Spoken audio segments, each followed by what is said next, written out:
네, 안녕하세요. 정석일 매니저입니다. 자, 제가 오늘은 이제 세 번째 순서로 종목 소개를 좀 해드릴 거고요. 제가 오늘 준비한 한마디는 제가 종목 관련된 얘기보다는 오늘 좀 시장 관련된 얘기 한번 준비를 해봤습니다. 그래서 지금 지난 금요일 날에 이제 미국장이 굉장히 좀 큰 폭으로 하락이 나왔기 때문에 아마 오늘 월요일장 시작하시기 전에 굉장히 걱정을 많이 갖고 시작하셨을 것 같아요. 근데 그래도 지난주부터 이제 환율이 조금 내려오는 모습을 좀 보여주고 있고 지금 중국의 봉쇄 조치도 좀 부분적으로는 좀 완화되는 흐름들이 좀 나타나고 있기 때문에 생각보다는 국내 증시가 미국장 여파로 인해서 그렇게 큰 하락세로 쭉쭉 연결되고 있지는 않습니다. 그래서 다소 하방은 조금 그래도 제한된 모습이 나타나고 있다 보니까 우리가 충분히 좀 매매할 수 있는 이런 좀 구간들은 계속 나온다라는 거 말씀을 드리도록 하겠고요. 그리고 이번 주에는 이제 FOMC가 또 있다 보니까 상대적으로 좀 경계감이 계속 있어요. 그래서 역시나 이번 주에도 뭔가 지수에 대한 상승을 좀 기대하시기보다는 이 개별적인 종목 장세에 계속 집중을 하셔야 된다라고 말씀드리도록 하겠고요. 그렇기 때문에 제가 오늘 준비한 종목들이 조금 이제 개별적인 모멘텀으로 한 번씩 좀 시세들이 나올 수 있는 그런 종목, 약간의 이슈성이 있는 그런 종목들을 한번 또 준비를 해봤습니다. 그래서 잠시 후에 한번 어떤 종목인지 확인해 보시길 바라겠고요. 자, 지금 이제 종목 리뷰 한번 들어가 보도록 할 텐데 첫 번째로는 진성TC 좀 보도록 하겠습니다.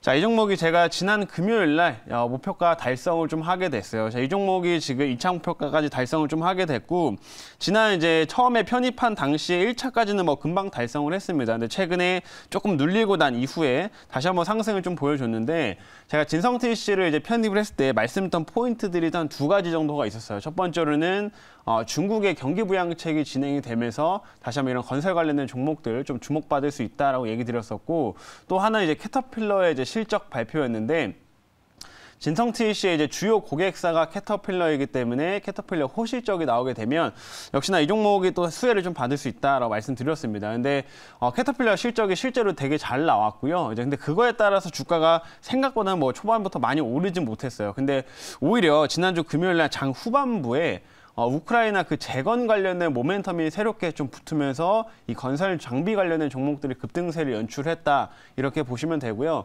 우리나라 정부에서 우크라이나 쪽에다가 전쟁이 끝나고 난 이후에 뭐 복구나 아니면은 이 재건 관련돼 가지고 우리나라 정부 그리고 우리나라 기업들이 적극적으로 좀 돕겠다라는 내용들을 좀 의사를 좀 비쳤기 때문에 그런 모멘텀으로 건설 기계 관련주들이 움직임을 나타냈다라고 보시면 됩니다. 그래서 그런 상승으로 어떤 그런 급등세가 연출됐고 이제 2차 목표가까지 달성을 됐는데 기본적으로 이제 이번에 캐터필러 실적이 굉장히 잘 나온 상태이기 때문에 충분히 진성TC도 앞으로 기대해볼 만한 종목이라고 보시면 됩니다. 그리고 중국의 경기 부양책 그리고 원자재 가격 상승으로 인해서 이런 건설 기계의 수요들이 다시 한번 또 증가세를 보이고 있는 상태이기 때문에 충분히 더 올라갈 수 있을 만한 그런 종목으로 좀 판단이 되니까요. 이런 종목들도 눌림을 잘 활용해서 대응하시면 충분히 매매할 수 있는 구간들 계속 나온다. 이렇게 말씀을 드리도록 하겠습니다.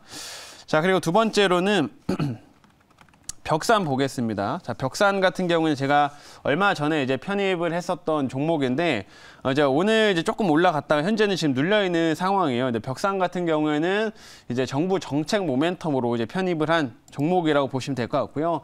아무래도 이제 건자재를 생산하는 업체다 보니까 우리나라 정부에서 이제 다시 한번 부동산 관련된 정책들이 좀 부각이 되면 충분히 올라갈 수 있는 종목, 그리고 또 실적도 굉장히 좋은 업체라고 이제 말씀해드렸습니다. 그래서 내일이면은 이제 인수위에서 이제 오전 11시에 이제 국정과제를 다시 한번 좀 발표를 좀 하게 되는데 한 6개에 대한 이제 좀 그 방향성을 좀 가지고서 뭐 세부 이제 전략들이 좀 공개가 되는 상황입니다. 그래서 이런 국정과제에도 분명히 부동산 관련된 정책들이 포함될 수밖에 없고 또 그게 다시 한번 좀 부각될 수 있는 가능성이 높기 때문에 이런 벽산이라든지 이런 건설, 즉 건자재 관련된 종목들도 우리가 한번 관심 가져야 된다라고 말씀드리겠고요. 뭐 그중에서 벽산이 또 실적까지 좀 받쳐주기 때문에 여러분들이 한번 주목해서 보시면 좋을 것 같다. 이렇게 얘기 드리도록 하겠습니다.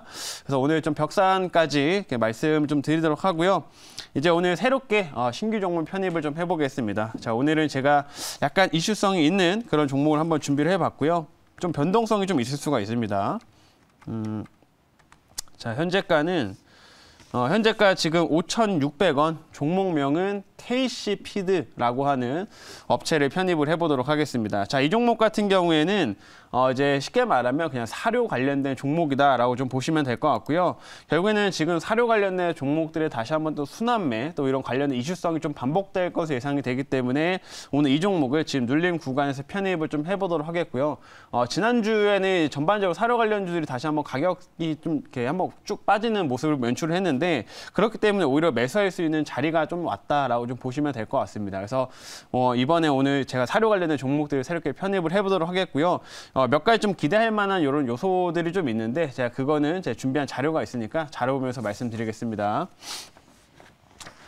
자, 오늘의 종목은 KC 피드라고 하는 업체고요. 사업부부터 간단히 말씀드리면 사료 관련된 업체, 특히 이제 배합 사료 관련된 업체라고 이제 보시면 되고요. 여기 보시는 것처럼 이런 제품들 뭐 육개 사료, 뭐 하이톱, 톱플러스 뭐 이런 제품들을 주로 만들게 되는데 뭐 돼지고기, 그다음에 닭, 그다음에 소 이런 그 가축들한테 사용이 되는 사료를 중점적으로 생산하는 업체라고 좀 보시면 됩니다. 근데 사료 관련주들이 아시겠지만은 기본적으로 옥수수라든지 대두, 그다음에 소맥이라든지 이런 것들을 주로 사용해서 사료들을 좀 만들다 보니까 역시나 뭐 곡물 가격 상승 이슈라든지 러시아 이슈에도 연결이 돼서 계속 움직일 수 있을 만한 종목이다라고 좀 보시면 될 것 같습니다. 그래서 이런 사료 관련된 사업들을 진행을 하는 업체다라는 거 알고 계시면 될 것 같고요.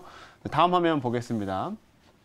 다음은 결국에는 이런 사료를 만드는 가장 핵심적인 또 원료가 이제 옥수수라든지 대두가 될 텐데 최근에 이제 어느 정도 원자재 가격들이 조금 떨어지고 있기는 했습니다. 그래서 많은 곡물 관련된 종목들, 곡물 이제 가격들이 조금 떨어지긴 했습니다만 실제로 옥수수라든지 대두 같은 경우는 가격 상승이 좀 계속 지속되고 있는 상황이고 지금 여기서 한 번 더 올라간다고 하면 또 사상 최고치까지 또 올라갈 수 있는 가능성이 높다라고 좀 보시면 됩니다. 지금 옥수수나 대두 같은 경우에는 지금 가격이 안 떨어지고 있는 이유가 러시아랑 우크라이나 전쟁이 좀 장기화되는 것도 있지만 기본적으로 지금 뭐 미국이나 예를 들어서 가뭄까지 영향을 좀 줬기 때문에 생각보다는 쉽게 옥수수나 대두의 가격이 떨어지고 있지 않다 이렇게 좀 보시면 됩니다. 그래서 다시 한번 러시아 관련된 이슈도 좀 부각이 되면 아마 이런 곡물 가격들의 조금 추가적인 상승이 연출될 가능성이 높고 그러면 이제 사료 관련된 종목들은 거기에 따라 좀 더 탄력성이 좋게 더 한번 급등세가 연출될 수가 있기 때문에 우리가 지금 눌림목 구간에서 접근해 볼 만한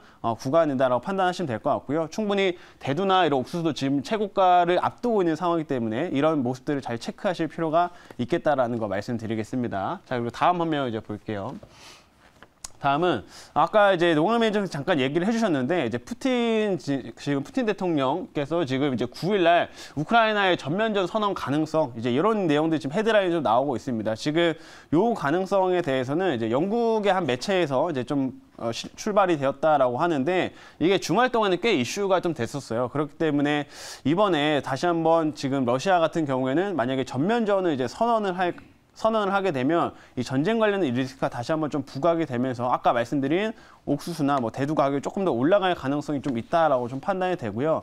그러면 이번 주에 이런 사료 관련된 종목들이 또 다시 한번 순환매가 가능하기 때문에 우리가 주목해야 될 포인트라고 말씀드립니다. 그리고 요즘에 이제 러시아 같은 경우에는 워낙 이제 지금 이제 전쟁이 장기화되다 보니까 군사 수뇌부에서 지금 실제로 푸틴 대통령한테 이제는 아예 그냥 전면전으로 가야 됩니다라고 직접적으로 얘기를 하고 있다고 해요. 지금 이렇게 뉴스를 통해서 저도 이제 전달받은 내용이긴 하지만 이제 그런 내용들이 지금 나오고 있기 때문에 전면전의 가능성이 솔직히 없는 거는 아니다라고 좀 판단해 보시면 될 것 같고요. 이런 이슈들이 좀 반복적으로 나오게 되면 충분히 이제 관련주들에 영향을 좀 계속 줄 수 있다라는 점 생각하시면 될 것 같습니다. 자, 그리고 이제 마지막 화면을 좀 볼게요. 마지막은 아까 얘기 드린 것처럼 사료주 이제 순환매를 기대하는데 사실 지난주에는 러시아에서 이제 그 천연가스를 중단하게 되면서 다시 한번 에너지 관련주에 조금 쏠림이 나왔습니다. 그래서 그때 이제 사료 관련된 종목들이 고점 대비해서 조정을 좀 많이 받은 상황인데 이제는 이런 러시아 관련된 이슈도 반복적으로 나오면 이제는 또 사료 관련주 쪽으로 사료나 뭐 이런 곡물 관련된 쪽으로 다시 한번 순환매가 나올 수가 있기 때문에 우리가 그런 점을 좀 주목을 해보자 이렇게 말씀드릴게요. 여기까지 이제 말씀드리고 질문 한번 받아보겠습니다. 네, 제가 질문하겠습니다. 이 사료 관련 종목들의 급등이 글로벌 그 식량 위기와 관련해서 계속 그 진행이 되는데 특히 전쟁 관련 이슈만 나올 때마다 이제 더욱 더 강해지는 그런 모습을 보이고 있는데 하나 이제 조금 생각을 좀 해야 되는 것은 사료주를 선택할 때 지금 이제 먼저 많이 갔던 종목들이 있잖아요. 그렇죠. 그쪽은 조금 부담이 되니까 네. 아무래도 트렌드 자체는 계속 된다고 봤을 때는 가격 부담이 적은 쪽으로 가야 되는데 그런 면에서 이제 KC스피드가 좋은 자리에 있는지 한번 설명 좀 부탁드립니다. 네, 맞습니다. 최근에 이제 한일 사료, 뭐 현대 사료는 정말 뭐 말할 수 없을 정도로 엄청난 폭등이 한번 연출이 좀 됐었죠. 그래서 그런 종목들도 아직도 좀 움직임을 좀 보이고 있지만 사실 이제 위험 종목으로도 지정이 좀 됐기도 했고 이제 그렇기 때문에 좀 어떻게 보면 딱지가 붙은 종목이기 때문에 오히려 이제 거기서 빠져나온 수급들이 다시 한번 이제 후발주로 좀 이동이 될 가능성이 높다라고 좀 보시면 됩니다. 그래서 최근에 이제 좀 사료 관련주들이 좀 후발주들이 하나씩 좀 움직이고 있는데 그 중에서 탄력도가 조금 좋은 그 종목이 이 KC피드라고 좀 보시면 될 것 같고요. 실제로 KC피드가 또 그렇다고 해서 뭐 무조건 뭐 실적이 안 나오거나 아예 무슨 적자인 회사나 그런 회사 업체는 아닙니다. 실제로 지난해에도 좀 이런 곡물 가격 상승이나 이런 것들로 인해 가지고 실적이 크게 오르는 모습들을 확인시켜 줬기 때문에 올해도 이런 가격 상승 모멘텀으로 실적까지 좀 더 기대해 볼 수 있는 그런 종목이기 때문에 한번 순환매를 더 기대를 해보자 이렇게 말씀드리겠습니다. 자, 이제 가격 전략 말씀드릴게요. 제가 1차 목표가는 제가 6,000원 한번 잡아보도록 하겠고요. 2차 목표가는 6,480원, 손절가는 4,500원 제시하도록 하겠습니다.